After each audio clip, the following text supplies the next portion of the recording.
자, 오늘은 열왕기상 22장 41절에서 53절까지 우리 전체적으로 한번 살펴보도록 할게요. 이제 드디어 우리가 열왕기상 마지막 부분에 와 있어요. 처음 시작해가지고 참 많이 달려왔는 것 같은데, 원래 여러분 열왕기 상하 자체가 한 권이라고 했잖아요. 상하로 나눈 건 사람들의 편의를 위해서 나눈 거거든요. 그럼에도 불구하고 이제 첫 번째 상에 관련된 내용 부분들은 오늘 본문으로 인하여서 이제 끝이 납니다. 어제까지는 아합의 이야기였죠. 오늘은 카메라 앵글이 다시 유다로 넘어오게 되는데 유다 왕 여사밧에 대한 내용이거든요. 그는 아합이 왕이 되고 4년 후에 이제 왕의 자리에 오르는데 아마도 그때가 BC 869년 정도 되는 것 같아요. 원래 여호사밧이 왕이 되자마자 홀로 통치한 건 아니거든요. 그의 아버지 아사가 살아있을 때 여호사밧이 왕이 되었고, 그리고 함께 통치를 하다가 이제 869년부터 이제 단독으로 이제 통치하게 되었는데, 하나님을 참 신실하게 잘 믿었던 왕 중에 한 사람이 바로 여호사밧이거든요. 그래서 그 내용들을 한번 봅시다.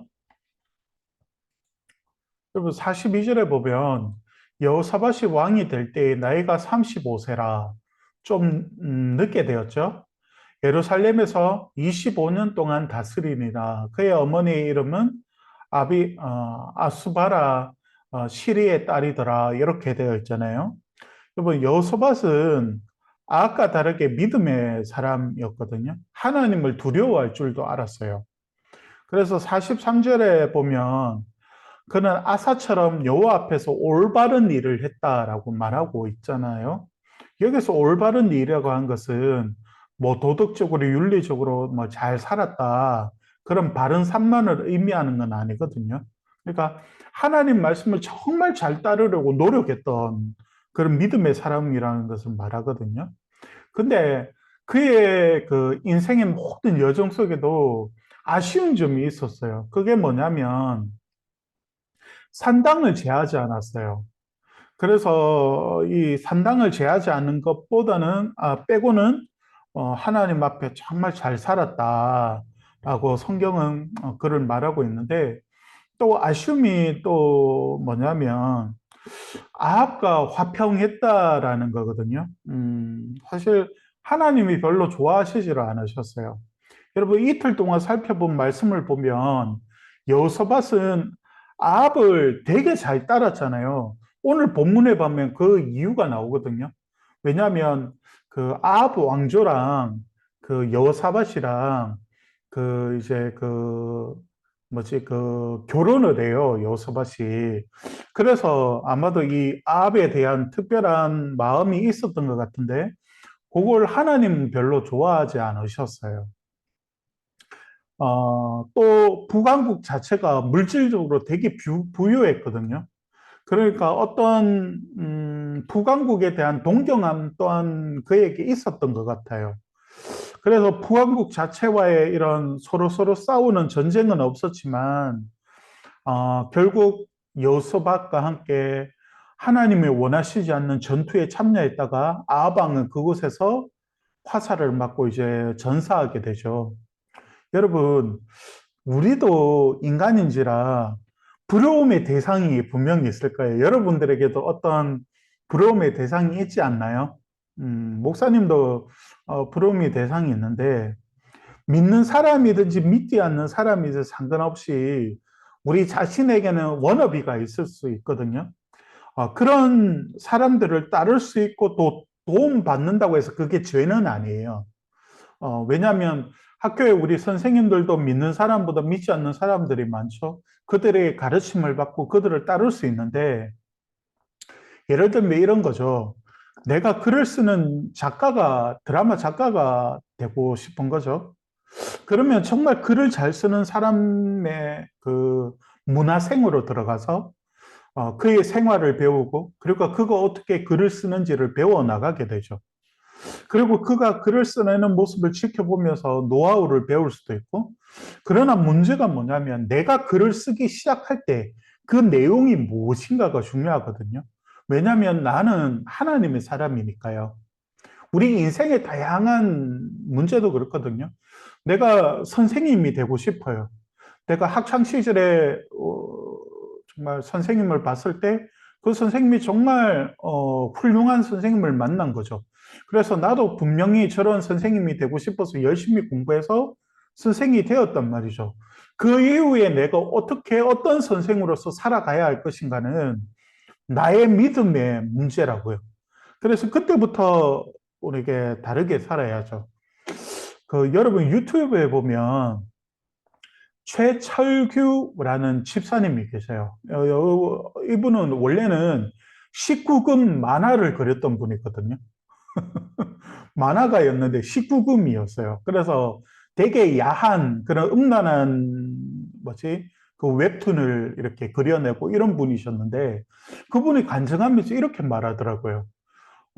본인이 하나님의 사람임에도 불구하고 그런 19금 웹툰을 쓰내기 위하여서는 자신 안에 음란으로 가득 차야 된대요. 그 음란이 막 가득 차서 넘칠 정도가 되어야 그게 글이 쓰지고 그리고 만화가 그려진대요. 그러니까 어느 날 하나님 앞에서 정말 하나님 앞에서 회개하게 된 거죠. 내가 하나님의 사람으로서 이런 그림만 그리고 있으니까. 그런데 하나님 앞에 그렇게 회개하고 하나님 앞에 결단하고 나서 이제는 하나님의 성경을 위한 그림을 그리고 그리고 그 사람을 살리는 그런 그림을 그리기 그러니까 웹툰을 쓰기 시작했다 하더라고요. 그러니까 내용이 중요한 것 같아요. 우리가 세상에서 무엇을 배우고 안 배우고가 중요한 게 아니고 세상에 믿지 않는 사람에게도 우리가 그 사람을 바라보면서 동경하는 마음을 가질 수 있거든요. 근데 중요한 게 뭐 내가 그러한 자리에 섰을 때 내가 어떻게 하나님의 사람으로서 살아가야 하는가가 중요한데 여호사밧에게도 이런 연약함이 있었던 거죠. 그러면서 여러분 45절에 보면 여호사밧의 남은 사적과 그의 부린 권세와 그가 어떻게 전쟁하였는지는 다 유다 왕 역대지략에 기록되지 아니하였느냐 이렇게 말하고 있어요. 그러니까 그에 대한 성경의 평가는 큰 권세를 누렸다라고 말하고 있고 또 전쟁에서 놀라운 승리를 거두었다고 말하고 있거든요.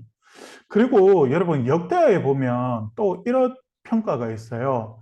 역대하 18장 1절에 보면 여호사밧이 부귀와 영광을 크게 떨쳤고 그러니까 여호사밧 임금도 아합 못지않게 부귀와 그리고 영광을 누렸고 문제는 이거죠. 아합 가문과 혼인함으로 인척 관계를 맺었더라.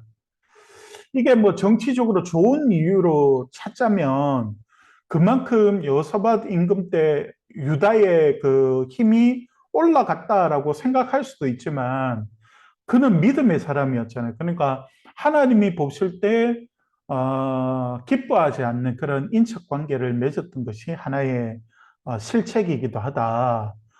여러분 이렇게 생각하면 좋을 것 같습니다. 그러면서 여러분 46절에 보면 그가 그의 아버지 아사의 시대에 남아있던 남색하는 자들을 그 땅에서 쫓아내었더라. 그의 공이 뭐냐면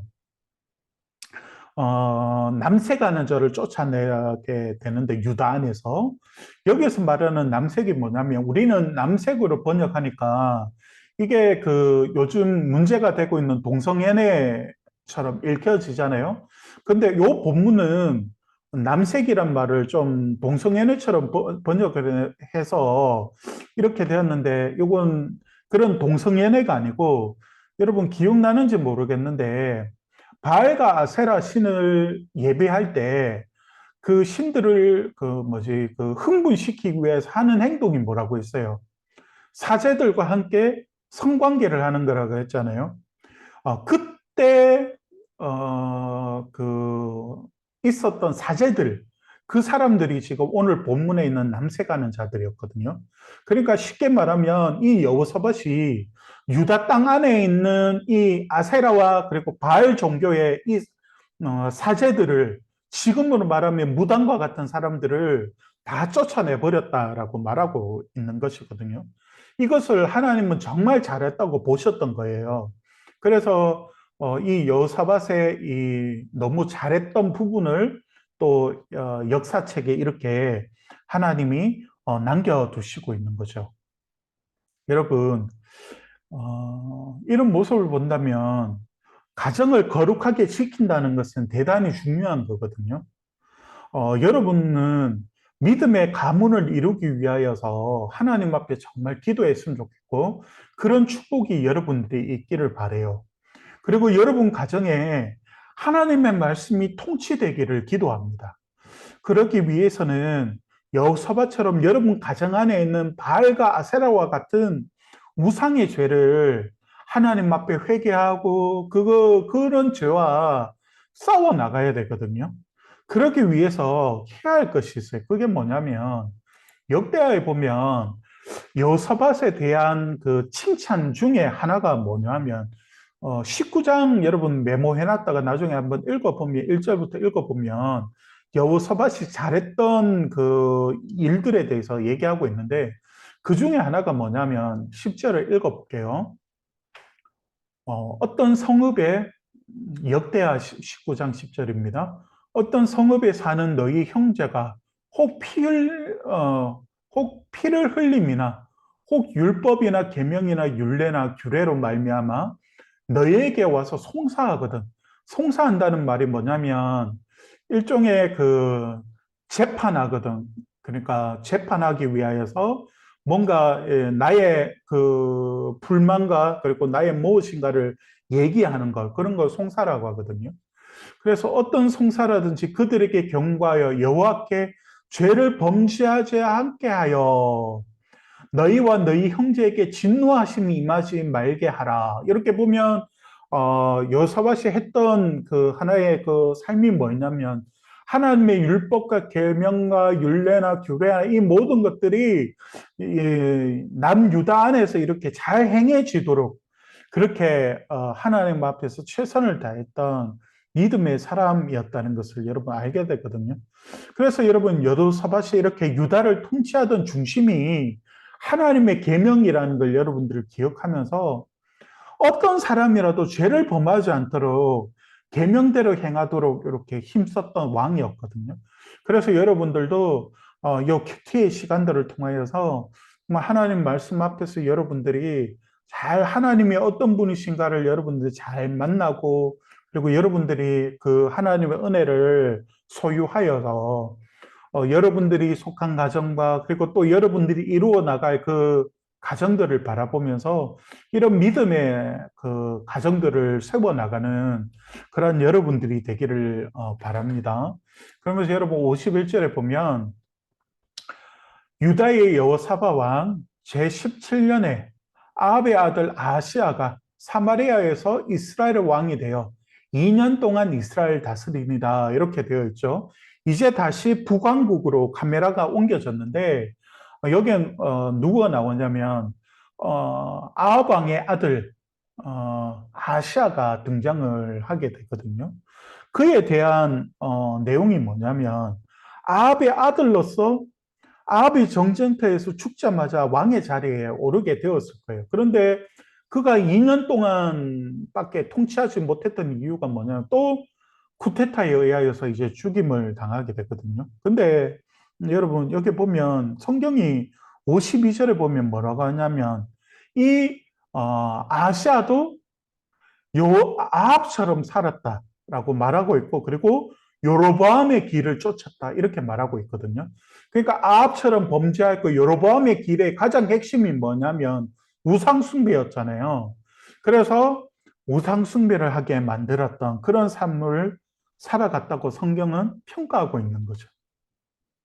그러니까 여러분 삶은 두 가지 평가인 것 같아요. 하나님을 보실 때는 첫 번째는 요로보암의 길을 가느냐 아니면 하나님과 함께하는 삶을 살아가느냐 요건 것 같아요. 하나님의 기준은 요 두 가지밖에 없어요. 바라기는 여러분들이 하나님 말씀 앞에 그리고 기도하는 삶을 통하여서 여러분들을 하나님과 함께하는 삶을 살아가는 축복된 삶이 되기를 바라고, 그래서 하나님이 원하시는 그 시냇가에 심은 나무처럼 정말 시절을 쫓아 열매를 맺으며 살아가는 그런 하나님의 풍성한 열매가 있는 그러한 여러분들의 인생이 되기를 주의 이름으로 축복합니다. 여러분, 오늘은